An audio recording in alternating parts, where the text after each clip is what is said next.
Puji syukur kepada Allah yang kasih-Nya besar bagi ciptaannya.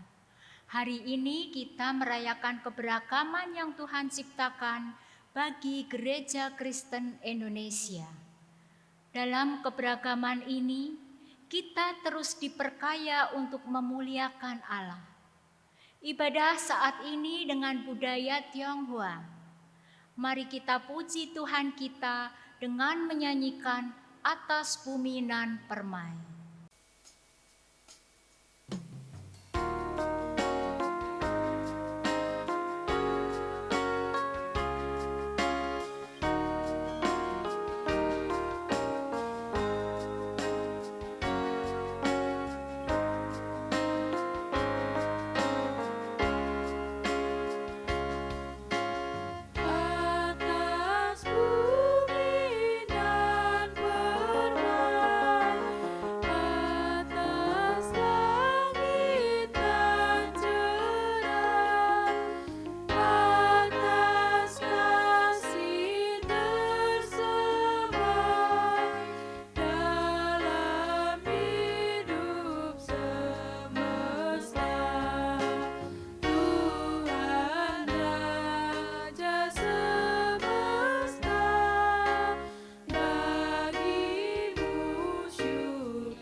Ibadah ini berlangsung di dalam nama Allah Bapa, Anak, dan Roh Kudus.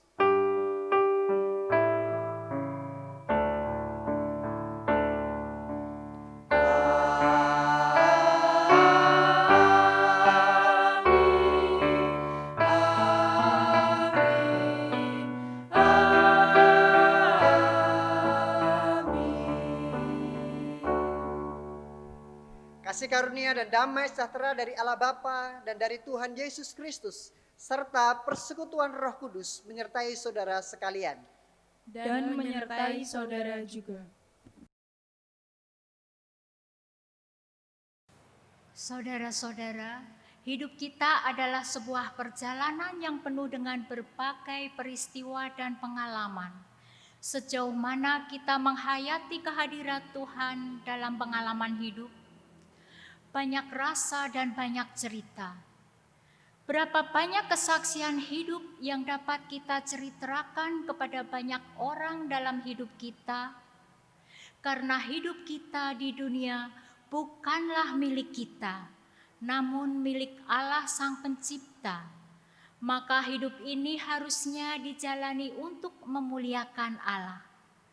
Kita percaya Allah akan terus memelihara dengan kasih-Nya yang tiada bertepi.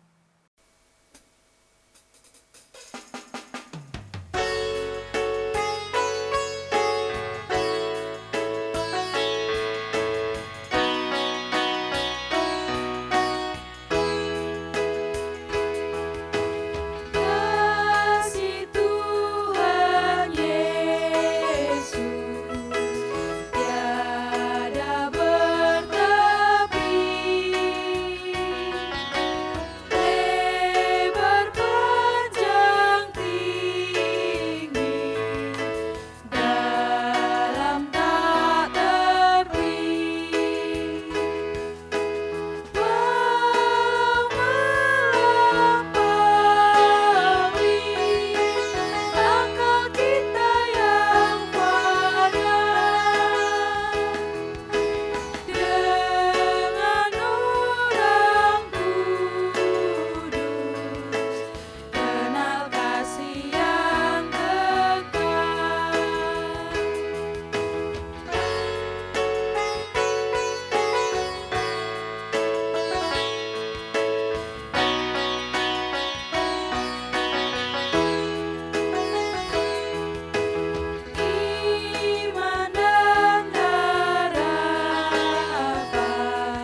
Saat ini kita diberi kesempatan untuk mengakui kelemahan kita di hadapan Tuhan dan memohon kasih kepadanya dengan kita berdoa. Mari kita berdoa. Tuhan, saat ini kami datang memohon ampun akan kesalahan dan ketidaktaatan kami hidup dalam kasih-Mu. Kami belum mampu mengasihi orang-orang yang ada di sekitar kami. Keegoisan kamilah yang menjadi pusat sikap kami. Ubahlah kami dan kasihanilah kami, supaya kehidupan kami dijalani untuk memuliakan-Mu ya Tuhan. Dalam nama Tuhan Yesus kami berdoa. Amin.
Tuhan kita yang Maha Pengasih dan Penyayang menyatakan berita anugerah bagi setiap kita, sebagaimana terdapat di dalam Roma 6 ayat 17 sampai yang ke-18.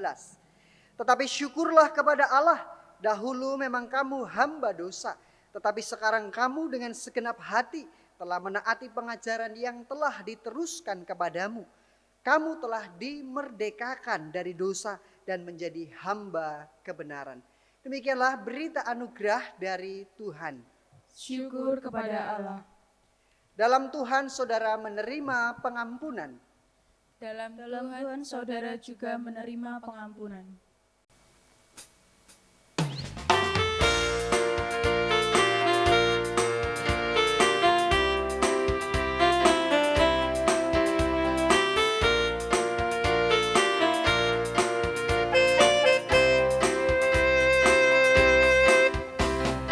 Bukan karena upahmu dan bukan karena kebajikan hidupmu, bukan persembahanmu dan bukan pula hasil perjuanganmu. Allah mengampuni kesalahan umatnya oleh karena kemurahannya, melalui pengorbanan putra tunggalnya ditebusnya dosa manusia. Bersyukur, hai bersyukur, kemurahannya pujilah. Bersyukur, hai bersyukur, selamanya.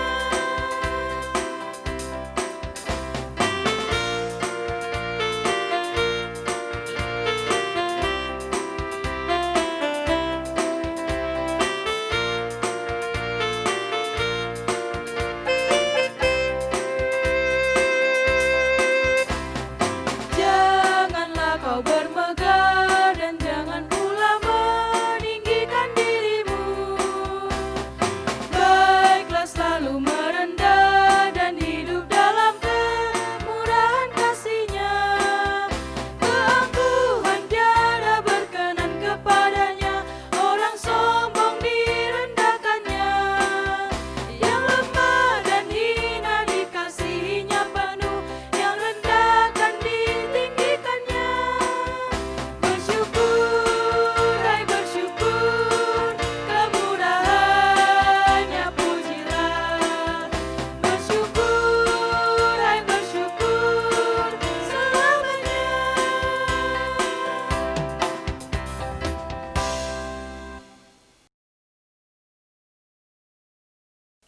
Saudara-saudara, kita bersama-sama hendak menyambut firman Tuhan. Mari kita menyiapkan hati dan memohon pertolongan Roh Kudus. Kita berdoa.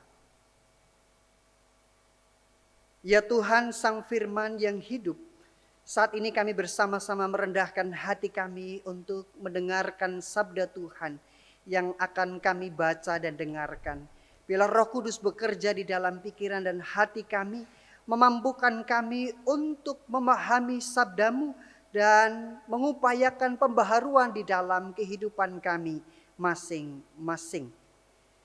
Biarlah hamba-Mu juga boleh Engkau mampukan untuk menyampaikan sabda Tuhan. Di dalam nama Tuhan Yesus Kristus kami berdoa. Amin. Firman Tuhan terdapat di dalam Matius pasal 10 ayat 40 sampai 42. Barang siapa menyambut kamu, ia menyambut aku. Dan barang siapa menyambut aku, ia menyambut dia yang mengutus aku. Barang siapa menyambut seorang nabi sebagai nabi, ia akan menerima upah nabi. Dan barang siapa menyambut seorang benar sebagai orang benar, ia akan menerima upah orang benar.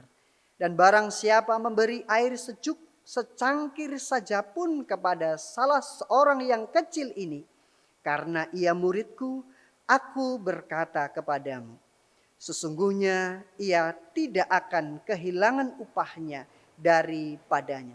Demikianlah firman Tuhan. Berbagilah setiap kita yang mendengarkan firman Allah, menaruh di dalam hati dan melakukannya. Haleluya.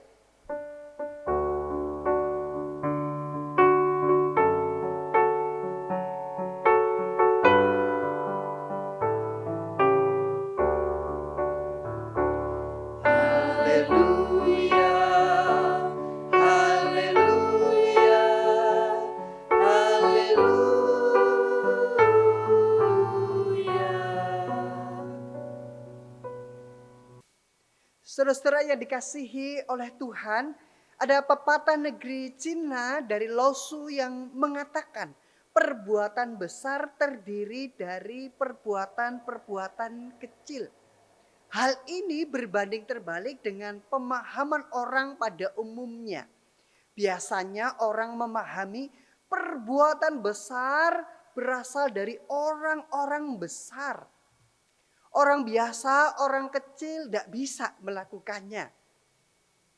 Lalu orang justru berusaha untuk bermimpi, punya pengharapan melakukan hal-hal yang besar. Hal-hal yang spektakuler, lalu ingin menjadi orang yang populer dan hebat. Tapi setelah tahu bahwa semuanya itu harus dijalani dengan penuh perjuangan, pengorbanan dan pergumulan, segala sesuatu yang tidak mudah, banyak rintangannya, lalu mudah menyerah. Akhirnya mimpi itu tidak pernah terwujud. Sebaliknya ketika seseorang melakukan hal yang kecil, justru dipandang sebagai hal yang sepele dan tidak populer. Orang lalu mudah menghindarinya. Misalnya nyapu, ngepel, bersih-bersih, cuci, ngasuh anak, menerima tamu kalau ada di gereja, mengedarkan kantong kolekte, kalau di tengah masyarakat ronda misalnya. Itu hal-hal sepele, hal kecil. Lalu orang malas-malasan untuk mengerjakannya. Nah, akhirnya semua sama saja. Mimpi dan harapan yang besar tidak pernah terrealisasi. Pekerjaan yang kecil, hal-hal yang sederhana tidak dilakukan karena malas. Sehingga semuanya tidak ada hal yang dikaryakan. Lalu saudara, pertanyaannya, boleh nggak punya mimpi yang besar? Ya jelas boleh. Tidak ada orang yang melarang seseorang punya mimpi yang besar. Kuncinya lakukan mimpimu yang besar dengan memulai hal-hal yang kecil dan sederhana. Setialah dengan hal tersebut, maka semuanya pasti akan terwujud. Mari kita melihat dari kehidupan Tuhan Yesus. Dia memang Tuhan, tetapi dia kan juga manusia. Ada kehidupan sebagai manusia, keseharian yang harus ia lakukan. Misalnya ketika Yesus kecil, ia disebut sebagai anak yang pintar dan cerdas. Bagaimana hal itu terwujud? Bukan datang dengan sendirinya. Tetapi jelas karena Yesus pun rajin belajar. Di sana juga ada orang tua yang rajin mendampingi, mengajar, memberikan hal-hal yang baik kepada Yesus sewaktu kecil. Lalu saudara, apa mujizat Tuhan Yesus yang pertama? Mengubah air menjadi anggur. Pertanyaannya, kenapa bisa begitu? Kalau Tuhan Yesus semata-mata harapannya ingin menjadi orang yang besar, maka ia harusnya datang di ruang pesta, bukan berada di dapur.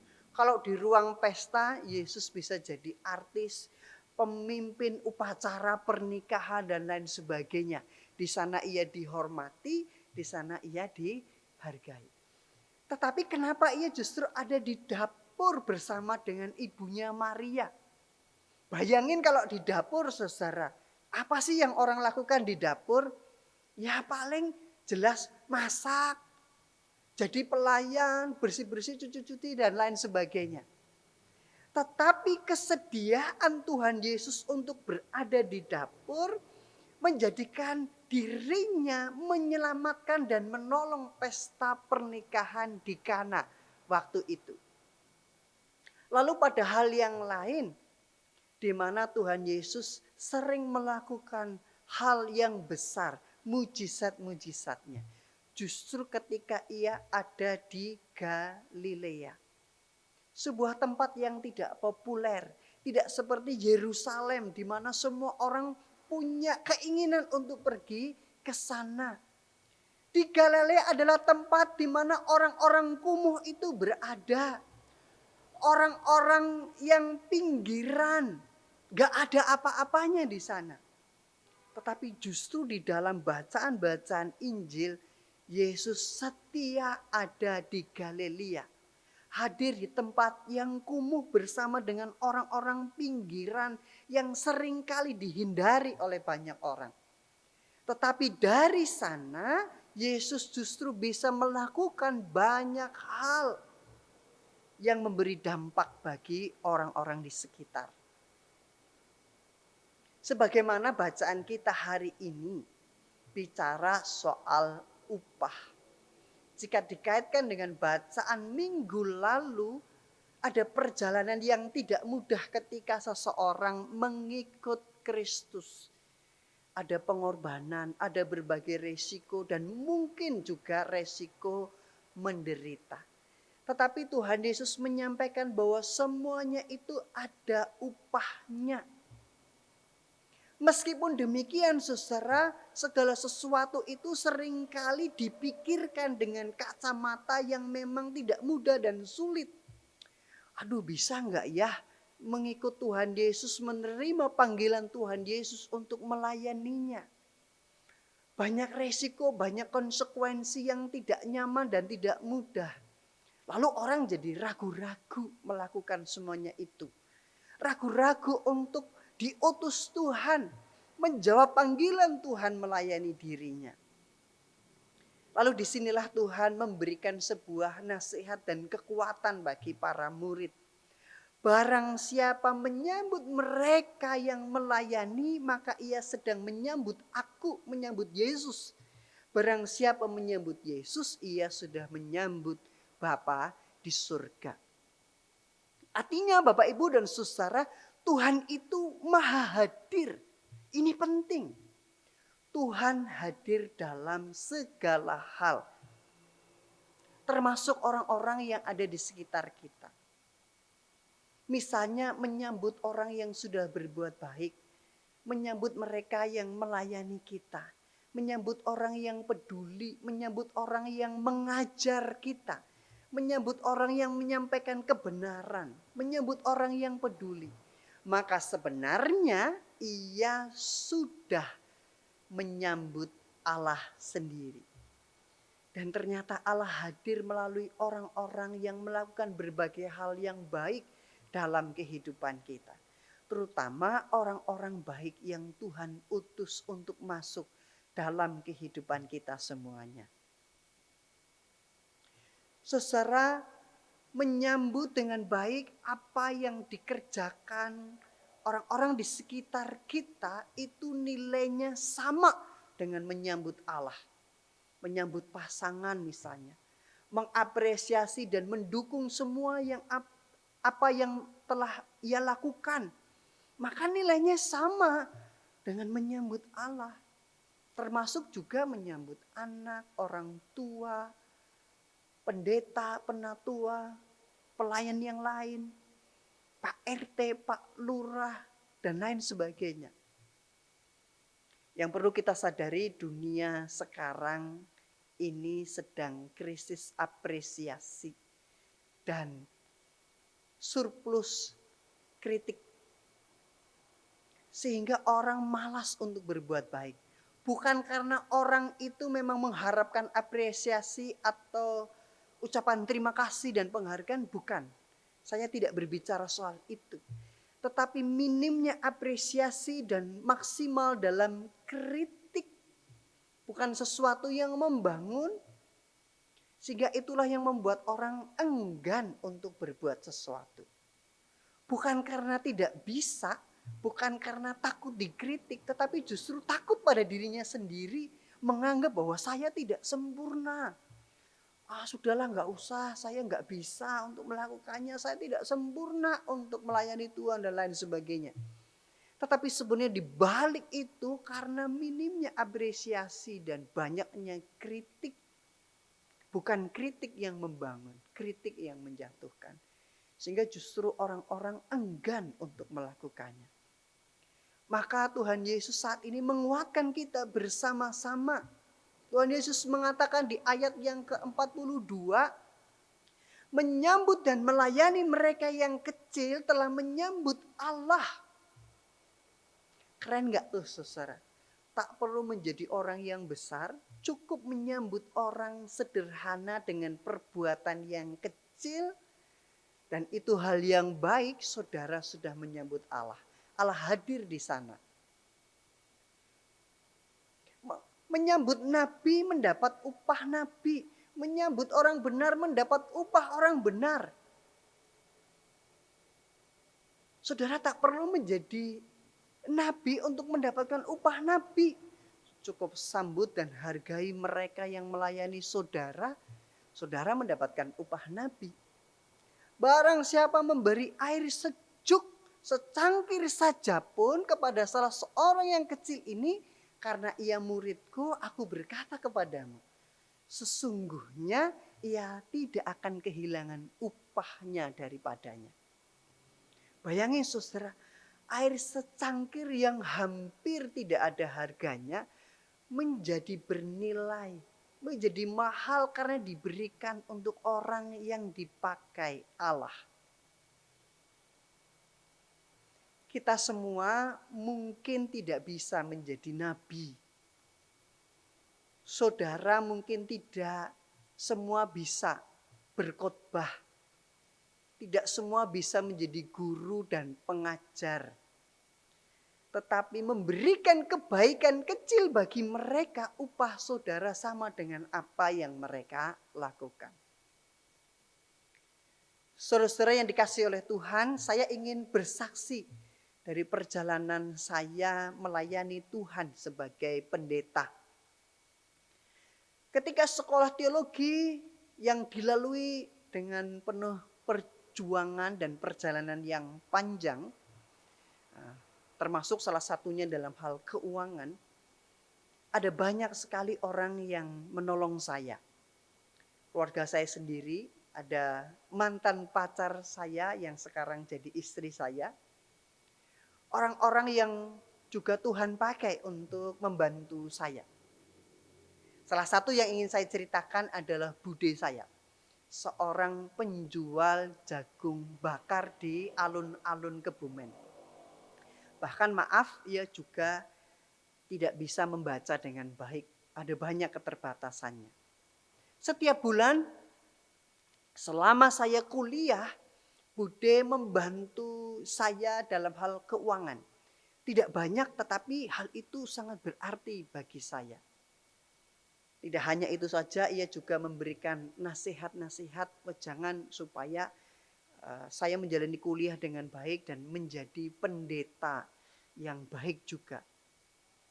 Waktu saya ditabiskan menjadi pendeta, bude saya tidak bisa hadir karena ada banyak situasi dan keterbatasan. Tetapi ia menyampaikan bahwa ia bangga karena punya keponakan seorang pendeta. Meski punya banyak keterbatasan, tetapi bude saya mengatakan sudah punya andil untuk menjadikan saya pendeta. Karena hal itu, saudara, saya percaya bahwa bude saya ini termasuk orang lain yang juga sudah menolong saya. Mereka semua punya andil dalam pelayanan dan khotbah-khotbah saya. Mungkin mereka tidak bisa berkhotbah, tetapi jasa kebaikan mereka telah menjadi khotbah-khotbah yang saya sampaikan. Dan mereka telah mendapatkan ganjaran upah yang sama. Jadi saudara-saudara, bagi Allah tidak ada pembedaan antara perbuatan besar dan kecil. Semua mendapatkan upah yang sama. Apa yang menyamakan saudara? Kebaikan itu disebarkan. Meski kecil, sederhana, tetapi memberi dampak yang besar bagi orang yang menerimanya. Karena kita tidak pernah tahu kebaikan-kebaikan kecil kita, kepedulian dan perhatian kita, doa-doa kita itu manfaatnya bagi orang lain seperti apa. Tetapi bagi orang yang menerimanya, saya percaya itu selalu berharga, itu selalu dianggap berharga besar. Dan itu selalu dikenang bagi mereka. Mungkin saudara tidak bisa memberi les anak saudara yang terkenal dan mahal. Tetapi saudara mengajarkan kejujuran kecil setiap hari kepada anak saudara. Percayalah ia tumbuh menjadi orang yang besar dengan kejujuran. Saudara mungkin tidak pernah membelikan sesuatu yang berharga bagi anak saudara karena berbagai keterbatasan. tetapi saudara selalu mengajarkan untuk berbagi kepada siapapun, percayalah anak saudara akan kaya dalam berbagi. Gereja yang sukses itu tidak dilihat dari megahnya gedung gereja, meriahnya ibadah dan banyaknya pengunjung. Gereja yang sukses itu justru dilihat dari kehidupan umat yang mencintai keluarganya masing-masing dengan ketulusan, merawat dan memelihara mereka dengan cinta kasih. Kehidupan umat yang bekerja dengan tanggung jawab yang penuh dan totalitas. Bermasyarakat dengan melihat semuanya itu sebagai sahabat. Maka selamat berbuat baik, meski kecil dan sederhana, percayalah upah itu urusan Allah. Amin. Tuhan Yesus memberkati.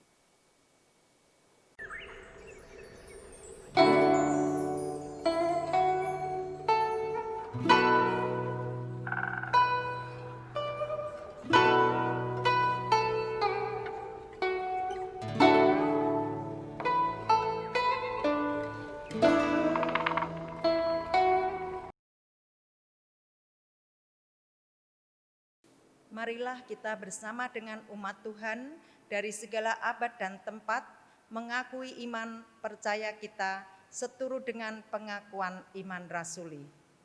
Aku percaya kepada Allah, Bapa yang Maha Kuasa, Khalik langit dan bumi, dan kepada Yesus Kristus, Anaknya yang tunggal Tuhan kita, yang dikandung dari Roh Kudus, lahir dari anak darah Maria, yang menderita sengsara di bawah pemerintahan Pontius Pilatus, disalibkan, mati dan dikuburkan, turun ke dalam kerajaan maut.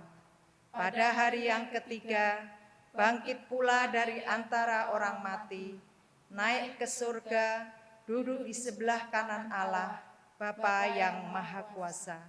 Dan dari sana ia akan datang untuk menghakimi orang yang hidup dan yang mati. Aku percaya kepada Roh Kudus, gereja yang kudus dan am, persekutuan orang kudus, pengampunan dosa, kebangkitan orang mati, dan hidup yang kekal. Amin.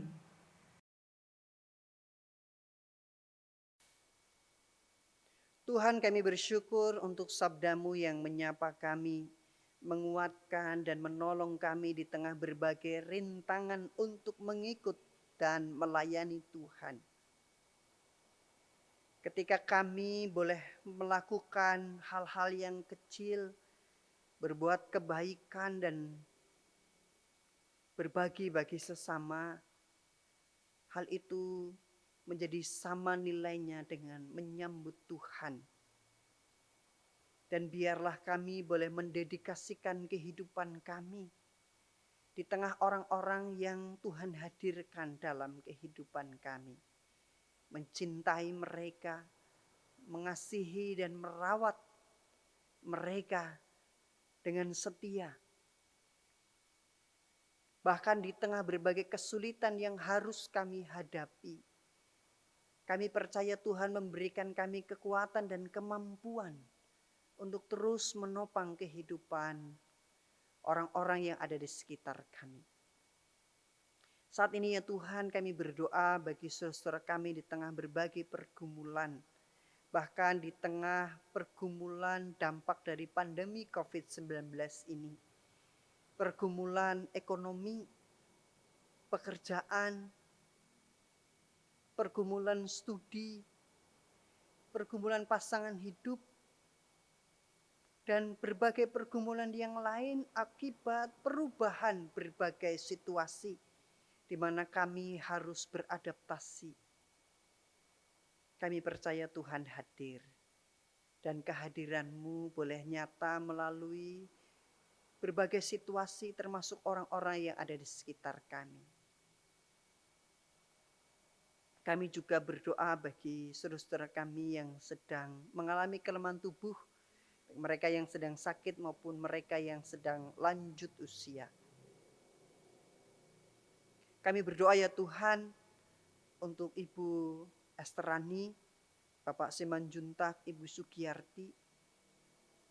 Kami mengingat Ibu Marlina, Ibu Inggriani, Ibu Wasilatun, Ibu Kimiatun, serta saudara-saudara kami yang lain. Biarlah dalam kelemahan mereka ada kekuatan Tuhan yang terus menopang, memberikan semangat dan kekuatan dalam perjuangan yang mereka terus lakukan. Di tengah berbagai situasi yang tidak mudah, berikanlah sukacita dan damai sejahtera. Dan kami percaya Tuhan memberikan berbagai hal yang baik dalam kehidupan saudara-saudara kami. Kami juga berdoa ya Tuhan bagi keluarga mereka yang memberikan support, yang merawat dengan cinta kasih dan ketulusan. Kiranya juga kekuatan dan kemampuan boleh Tuhan terus tambahkan dalam kehidupan mereka. Saat ini kami juga berdoa ya Tuhan bagi gereja kami, persekutuan kami di GKI Masaran.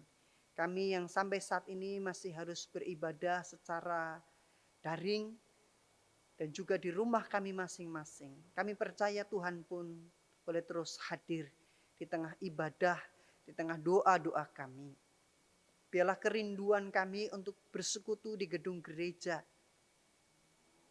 boleh senantiasa suatu saat terjadi. Namun jika saat ini kami harus menunggu dengan sabar, dengan persiapan dan berbagai kewaspadaan, Tuhan yang menolong dan mempersiapkan kami. Tuhan juga yang akan menolong majelis jemaat dan bidang-bidang terkait di tengah persiapan untuk buka ibadah kelak nanti.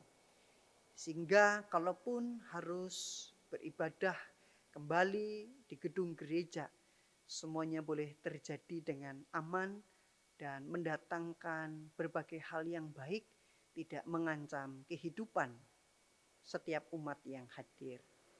Tuhan juga yang akan menolong pemerintahan kami dan berbagai lembaga yang terus berusaha untuk menangani COVID-19.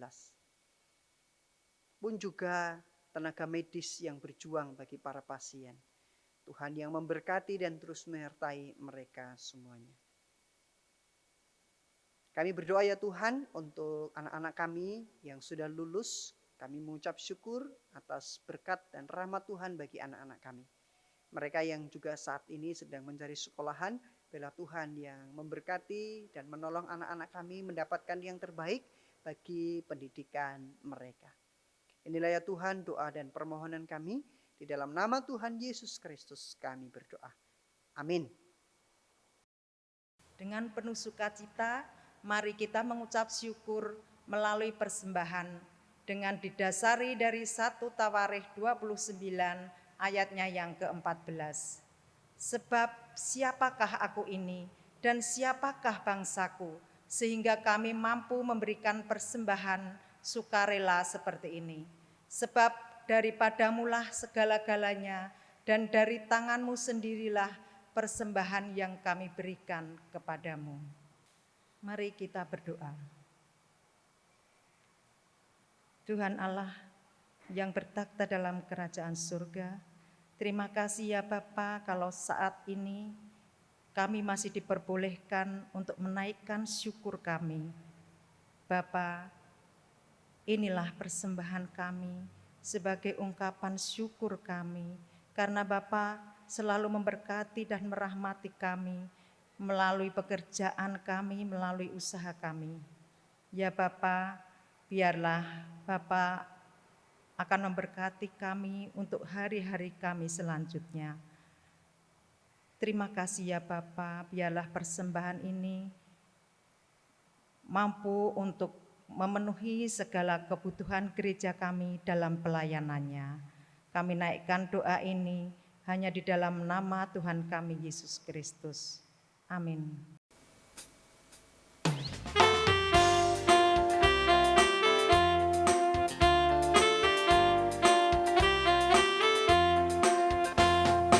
Terima kasih ya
Arahkanlah hatimu kepada Tuhan.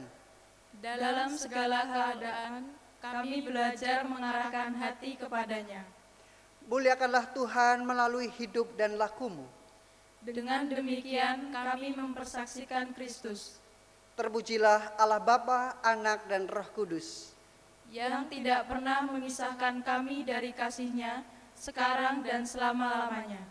Terimalah berkat Tuhan. Kiranya Allah memberkatimu dengan senyuman dan tawa yang membuat dunia lebih indah, dengan tangis dan air mata yang membuat derita sesama lebih ringan untuk ditanggung, dengan kisah iman dan kidung pengharapan yang membuat perjalanan hidupmu tak sepi dan membosankan, dengan keberanian dan suara nyaring untuk mempersaksikan Allah yang tak pernah menyesal telah mencintai dunia. Kiranya Allah Bapa, Anak, dan Roh Kudus merengkuh dan melingkupimu, mengasuh dan mendewasakanmu, memandangmu dan tersenyum padamu, kini dan selamanya. Amin.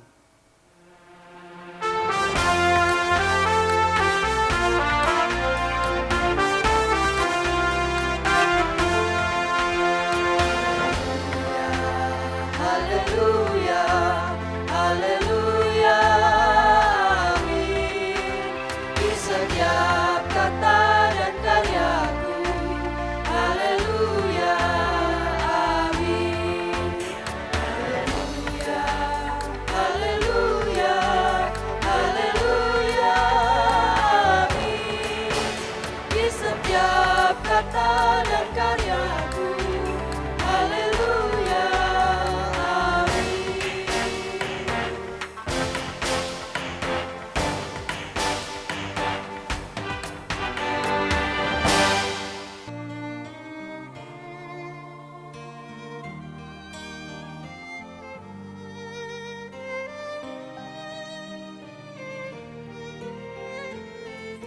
Saudara-saudara, anggota jemaat dan simpatisan GKI Masaran, salam sejahtera bagi kita semua.